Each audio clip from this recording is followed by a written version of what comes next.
Welcome back from the short break. We are still watching and following Acfim talks, and we are discussing IPOD and the rumblings on public funding to political parties. And before we went for a break, we were looking at the genesis of all this. Where do we place? How did we even arrive at a point where we are financing political parties using public resources? And with me in the studios, I have Michael Orash Osindo, who is the cabinet member of UPC party. And also with me joined, I have Frank Rusa, who is the country representative for Netherlands Institute for Market Democracy, and the hosts to the Inter-Party Organization for Dialogue, IPOD, which is part of the questions that we are discussing. But I also am joined by Henry Muguzi, who is an electoral democracy expert and also the executive director for Alliance for Finance Monitoring, Acfim. Let me come to you, Frank. When you were sharing, because if I remember correctly, you talked about the agreement of the 35 billion, that 70% goes to the 15%. There was the 15% that was supposed to go through the IPOD structure. And help me understand, because when you look at the IPOD structure, it's not a legal entity; it's just hosted by NIMD. So, what does it require legally to have money channeled through IPOD as a structure that is not a legal entity? Would also the possibility, probably, if it is being hosted by NIMD, then probably money is channeled through NIMD. But also, what does that mean in terms of the legalese around that, especially concerning public funds?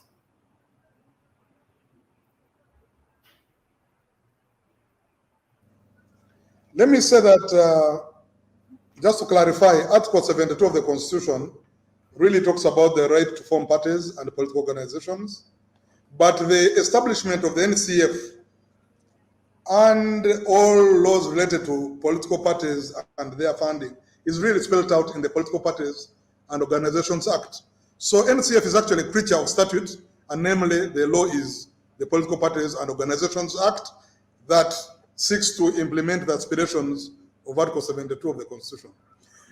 Just to add, to put clarity. Now, the question you ask about IPOD funding is very interesting, because, as you know, since IPOD was formed in 2010, it was formed with the support of the Netherlands Institute for Multi-Party Democracy.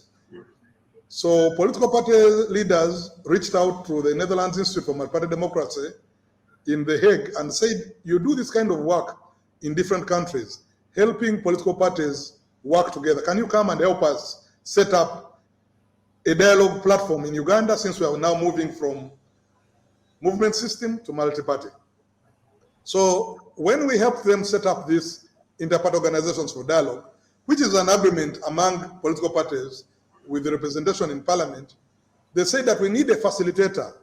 We need somebody to host us, a facilitator, somebody to host us, to give us a legal entity through which we can conduct our business. So for the last 10 years, NIMD has been providing that secretariat. But as you know, there has been a number of sensitivities. Some people have been saying that for how long are we going to be hosted by an international NGO? Why don't we become an independent entity? Why don't we run our own affairs? Because when you're hosted by an international NGO like us, you will have to follow certain frameworks. For example, there are rules governing donor architecture, there are rules governing, there are things which are no-go areas for us, for example. There are standard rules that we have to engage when we're dealing with the dialogue. It has to be inclusive, it has to be fair, it has to be transparent, it has to follow a certain mechanism. So there's a role played by the hosting organizations. So there's also been a thought of, can we evolve IPOD so that IPOD can become independent or have a legal status of its own? Can we register IPOD so that it becomes a legal entity capable of receiving money and discharging its own affairs? That was one thing. That debate has been going on in IPOD. But secondly, there is the fact that beyond the public funding that is available for political parties to run their affairs, that goes through the Electoral Commission, we have been using, we as the hosts of the IPOD Secretariat, have been getting donor funding to support different aspects of political party life and organizations. For example, we believe that political parties need to have strong policy platforms. They should have strong manifestos. They should be able to be distinguished on a policy from a policy platform. We should know what DP stands for, what UPC stands for, what NRM stands for, what JEMA stands for, PPP and NUP. The citizens of Uganda need to know the ideological foundation of these different political parties. So it's important that we train and help and equip political parties to become ideologically and coherent policy-wise. Number two, these organizations need to have strong structures. They need to have working women's leagues, youth leagues, policy organs, etc., etc. All of these, as you know, for the 20 years of abeyance of political parties, many of them were left in very weak states. So there's a lot of training, there's a lot of peer learning. We sometimes have to take these leaders to other countries to learn from their peers. There's a lot of work around democratic culture and leadership development, especially for the young leaders. Our parliament is full of politicians who are there for the very first time, having been doing different things. So in the IPOD Secretariat, we have been running a lot of capacity building programs using donor money. These capacity building programs, the money we get for this, we offer this help in kind, this support in kind, and it goes equally to all our member political parties. So there was a question that the day the donors stop funding these activities, what is going to happen?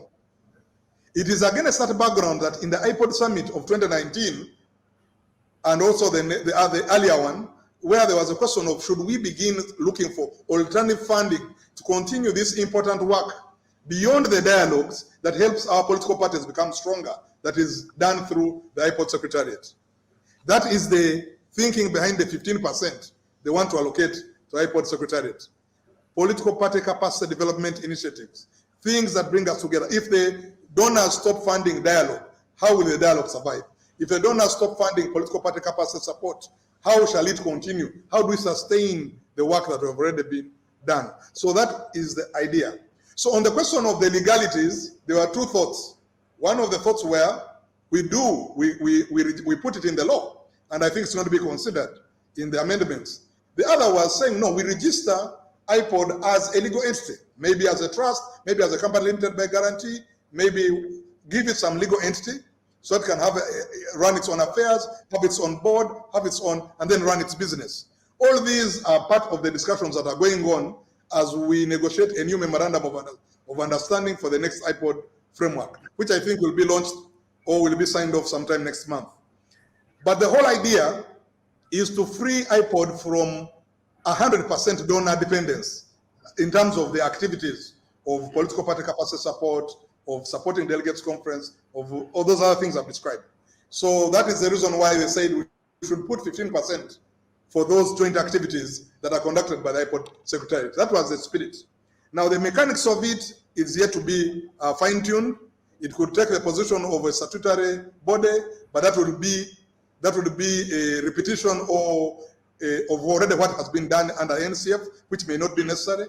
It could take the form of registering another legal entity and have it run its own affairs, as long as they put up a governance framework that is workable. So that is the background. I hope that it helps.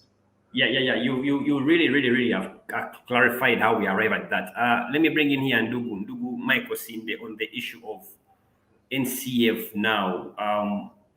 Looking at what's happening between Mao and NOP. At some point it was Mao and FDC. What role can NCF play, especially when you have political parties at loggerheads?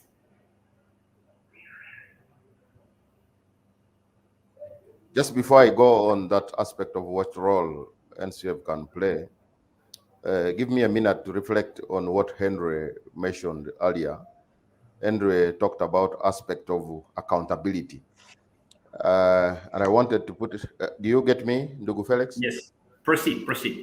Andre raised the component of accountability, and I wish to be on record that all political parties that have been receiving monies from Electoral Commission under Section 21 of that Political Party and Organizations Act, Electoral Commission regulates them under compliance, and most of them who do not account, actually, Electoral Commission has been having issues with some political parties, and there is accountability. There is a channel, there is a system where political party actually account. If you don't, Electoral Commission has capacity even to close you. So accountability, in as far as I'm concerned, especially in UPC, is very consistent. There is no gap, as Henry thought that maybe the challenge would be accountability. Is UPC up to date in terms of filing annual returns? Because there's been a problem across all parties. We are, for example, I am comfortable and confident of categorically stating that all the monies that UPC has got, we have been accounting, and the Electoral Commission has not raised any matter. And before they release to you any money, you must show cause that you accounted for the previous money. The system is very, very clear. They can't release any more money before you account for the previous money. So that has been going on very well. But secondly, I wanted to touch something little on Ndugu Frank. I totally agree with Ndugu Frank. However, Ndugu Frank understands very well that the aspects of operating IPOD has benefited political parties, especially those who are in parliament. But to have it remain in that laissez-faire aspects of not legalizing it and having it registered has been a gap, and that's why these monies, they had to think about switching it to Electoral Commission instead of directly, because the legal status of IPOD up to this point we are speaking is that they needed to speed up the aspect of registering it so that they have an account number. Like NCF, government normally gives NCF 500 million per month. They channel it to our account number and we manage it from down there. Apparently, if IPOD is legally registered, they will find that these aspects of this confusion would not be there. And on the other hand, it affects all of us political parties. I want to urge Ndugu Frank that way back when we were still pushing, Frank came in and one of his agenda was to make sure that this entity called IPOD is registered. I think there's been a long time without achieving that. It would be very important for purposes of accessing further funds. And no sane government can proceed and actually just release money when there are issues to do with other parties, international or otherwise, funding IPOD. So it would be important, my brother Frank, because your effort has really helped political parties. I recall in the UPC, we got furniture and so many things, courtesy of that IPOD. IPOD has done something. But can we go ahead and have it formally registered so that it has an entity? Right now, 10 billion shillings is sitting somewhere. Even don't know where it is. That money should have been in the IPOD what? But because of that gap, there is need to close that gap as we continue way forward. You began with the negotiations, but there are gaps. I say this with very good heart because IPOD has supported many of these political parties, I personally inclusive. So it is important that as we push government for this money, we also first realign the registration of IPOD as a legal entity. That would be very, very important. Now, back to Mau and the NOOP. NCF is an entity whose mandate, among others, is to have aspects to do with dialogue. As you speak now, a meeting is going on in the NCF where we are positioning ourselves, and fortunately or unfortunately, NOOP is represented in NCF. We have to seek an agenda of seeing how to have peaceful coexistence between NOOP and the DP and any other party, because that's the mandate of NCF, to make sure that there's dialogue, promote peaceful coexistence. So we shall endeavor in ensuring that we chip in that structure. Ndugu, does NCF have powers to put errant parties in line? Apparently, if you may be aware, President assented to a bill that mandates NCF through the code of conduct to regulate aspects to do with that. Recently, just last year, the president assented to that bill. And now that is what we are using to make sure that when we reach in a scenario like this, which is uncalled for, we send a diplomatic structure like NCF to try and put them together. But at times, the reactions are really not expected. Like what we are hearing is not good, but it's a challenge to us to make sure that we address that, and we are working. As we speak right now, there is an agenda on the table in NCF to try and address that. All right, thank you. You can be part of these discussions by going on our social media platforms, and you can type your comment, type your question, and we shall get back to you. We'll be really glad to get back to you. Let me come to Henry. First of all, these public exchanges that are ongoing in the media, and especially around sharing money, they tend to confirm a long-held public perception that political parties, especially in opposition, are in it for the money. What is your take? I think you are right. As a country, we seem to be suffering from a very serious leadership crisis, because it's in times like these that people get to showcase their leadership credentials. What we are seeing in terms of exchanges between political party leaders and the developments also in parliament and so on is a clear demonstration that leadership is a problem. When you become a leader of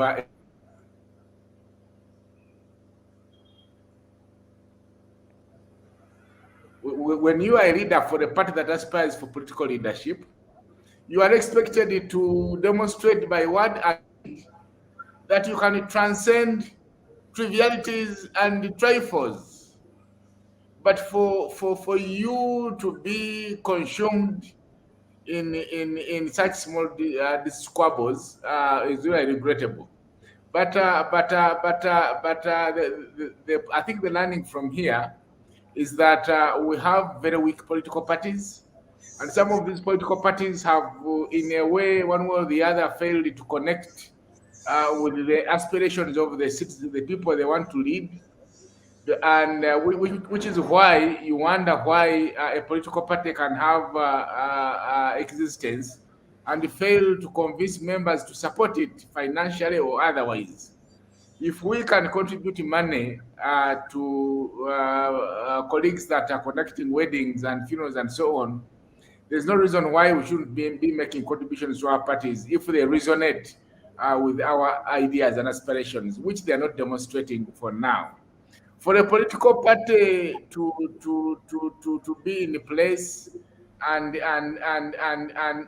you don't see an agenda in terms of what they intend to do between elections, in terms of how they intend to finance it, in terms of grooming leaders, in terms of putting structures, even when, as we have learned, the NIMD has, via IPOD, has invested money in benchmarking. Even when they come back, you don't see these learnings, running through. So I think political parties have to do more, first of all, cleaning up their houses, so that they can cease to be vessels run by individuals and they get to be owned by the bigger citizenry, but also that the leaders, people who are in positions of leadership, are able to demonstrate that they have good leadership credentials for the Uganda that we want. Thank you. Okay, thank you, Henry. We have 5 minutes to the top of the hour.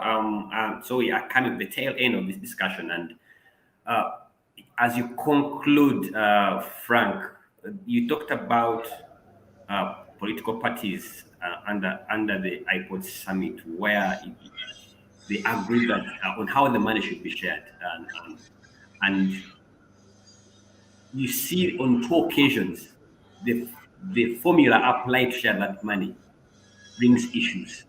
So 2 questions in there as you conclude. One, are the discussions, are the recommendations in the IPOD summit binding, that there are consequences for if they are ignored consistently.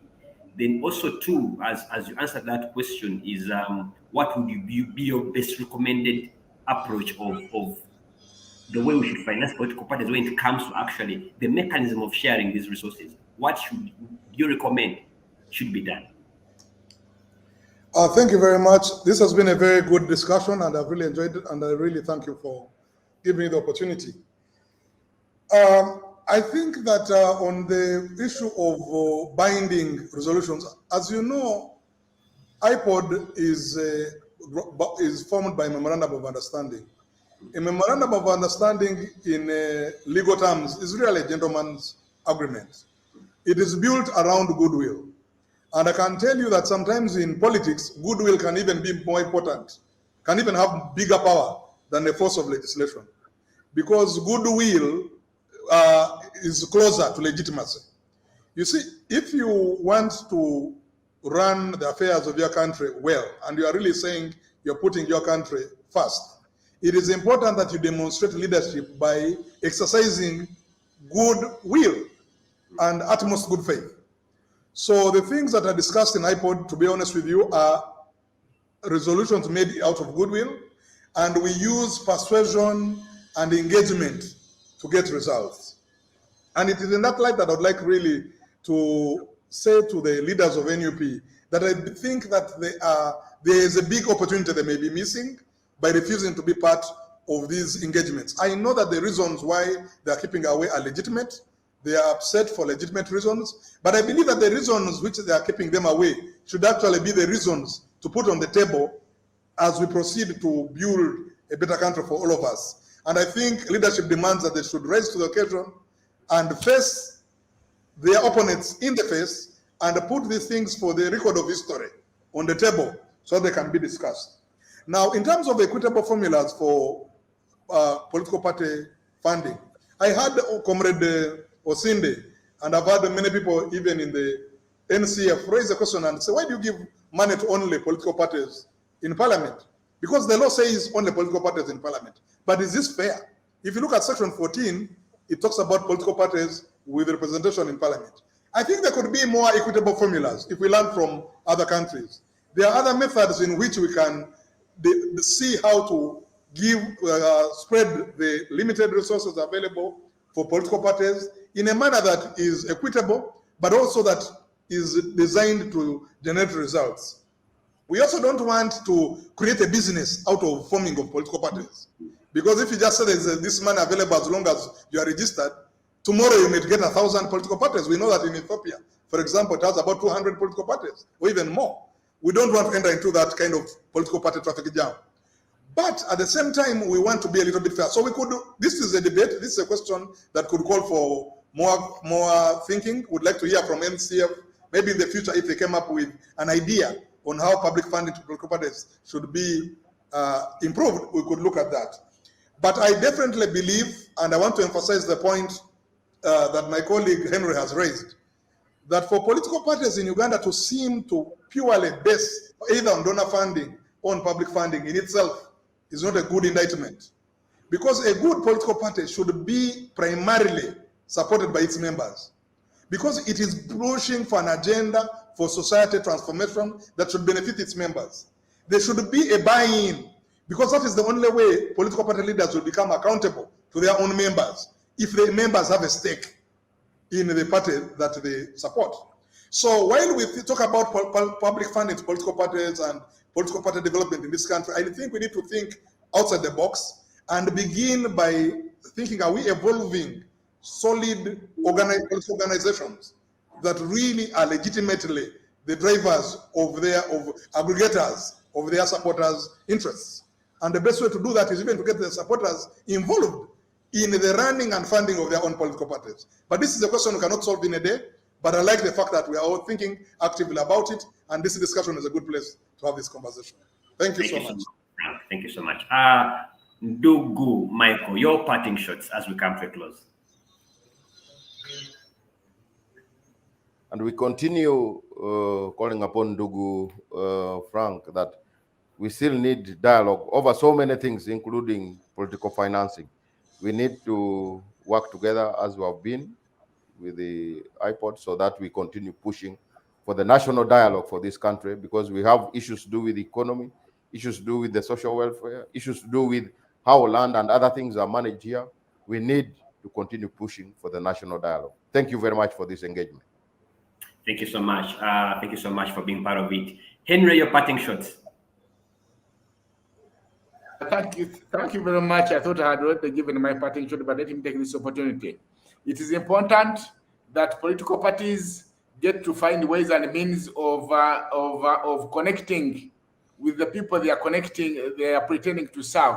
A situation where a political party is calling themselves farmers party, and there is no farmer that is enlisted as a member to that party, should not be accepted. A situation where a party calls itself ecological party and there is no climate activist in it should not be entertained. So let them organically connect with the people, and so that we can take forward, and they should also see the bigger picture.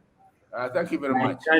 I can't put that any better. We've come to a close. Thank you so much. That was Henry Muguzo, who is the Executive Director of Alliance for Finance Monitoring and an anti-corruption activist, as well as an electoral democracy expert. Also with me, I had Michael Orash Osinde, who is a member of the UPC party and is also the chairperson legal committee of the National Consultative Forum.